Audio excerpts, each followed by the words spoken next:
Adesso che cosa succede? Si parte con la progettazione?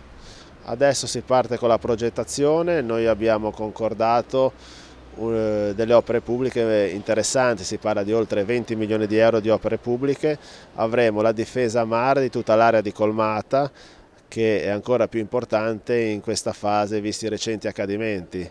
Il porto di Chiavari, che ha avuto un investimento di 22 milioni di euro, è un porto che ha tenuto bene alla recente mareggiata. L'area di Colmata in questo momento è fortemente esposta e per poter utilizzare tutto il fronte della passeggiata con una pista ciclabile e una passeggiata di 600 metri bisogna fare queste difese, dove verranno nuovi locali come bar e ristoranti.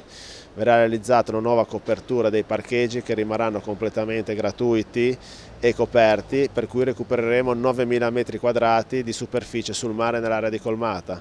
Otterremo anche un parco verde urbano a disposizione di tutti i chiavaresi, per cui nessuna nuova abitazione, nessun nuovo cemento, ma una Colmata completamente a disposizione di tutta la cittadinanza in maniera libera.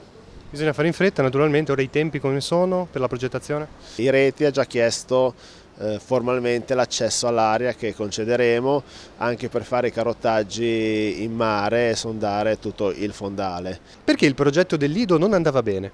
Innanzitutto creare un tunnel vicino alla ferrovia creava dei grossi problemi sia alla viabilità in via Tito Groppo sia alla stabilità delle ferrovie dello Stato.